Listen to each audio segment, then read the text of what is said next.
Hello YouTube, Triumph Guy here today, and I'm going to be looking at the heating on this Mazda 3, which is actually my sister's car. So if you do have a Mazda 3, then stick around because there'll be plenty more content on this car.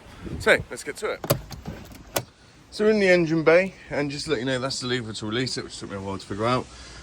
I'm going to check the coolant level. In this case, it looks pretty much empty, so that one needs topping up. But anyway, they must have coolant in because it hasn't overheated. So I'm just going to feel the temperature of these two hoses, and if one's cold and one's hot, then we know full well that with the car being running, that it's actually the heater which has gone down. Now, this bottom one does feel slightly cooler than the top one, so that would probably indicate to me that a blocked matrix.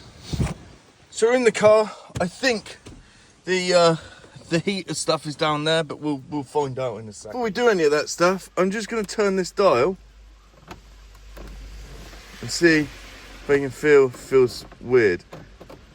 It does feel a bit odd, but I will have a little look.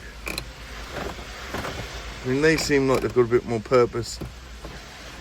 That seems a bit, but yeah, we'll check that out. So we're going to remove the glove box now to access it. So there's actually 4 things that you have to do. So this one comes out, that one gets pushed out that way, it says. So that tab just pushes off there. We just need to figure out how to get these ones out. Right, so just figured it out. You actually push it towards the front of the car and then they unclip off like that. So I used a little knife and then just pulled this little tab out, and this should pull out. So normally on some of the newer ones, I think that does it, but in this case it doesn't. So we need to actually remove this box itself. So pull up on that tab there. I think you can go all the way along, but I don't think we're going to need to. And we're going to remove them 2 screws up there. So that one and that one.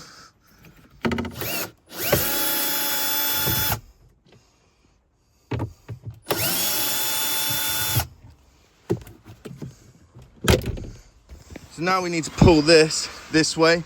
Don't pull it outwards because you're going to snap the clip. You can disconnect this if you want. However, in our situation, we're not going to, because we just need to have a look in there.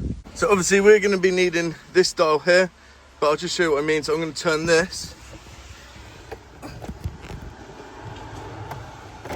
And as you can see, that one works. So pop this side panel off as well, using the method of taking that bit up. And that will give us the heater core pipes. So we'll start the car up in a minute and we'll fill them pipes. So just get your hands under here and just start working your way up around that.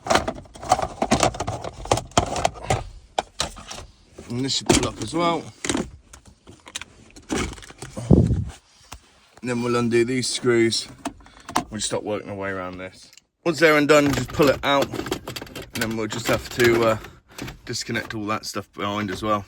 Next bit is just underneath there. There's 2 screws as well, so let's get them removed. Next, I've removed this, and it's literally just 2 screws, 1, 2, and it just pulls out.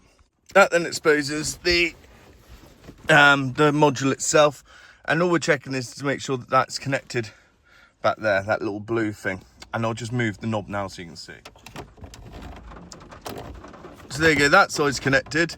We just need to now follow it and find out if the other side's connected. Next, we're going to remove this. So all you're going to do is pull that forward, then put a screwdriver behind there, and then it should just flick down.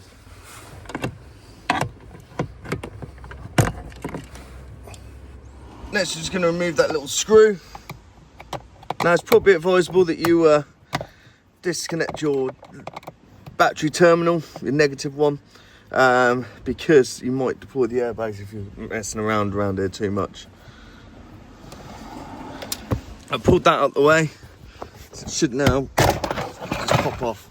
So I've just put my camera on selfie mode, and I've put a torch there, and you're going to have to do the same. And all you're going to do is put your phone under there on selfie mode, and look where that cable's going into, and make sure that lever moves,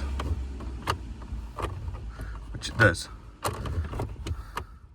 The camera didn't capture it, but you've then got to follow that blue cable towards the front of the car using selfie mode on your phone to find it, As you can see, actually it was the low coolant which repaired my sister's car. So obviously if any of the things I've just showed you don't work, then you know how to sort of rectify them. In this case, I think it's just a case of low coolant, but I thought I'd go through the process just to show you guys. To recap, yeah, check the coolant hoses at the same temperature with the heating on, and check that the linkage works, make sure you've got enough coolant. If you've got any questions, please make sure you like and subscribe, and I'll see you on the next one.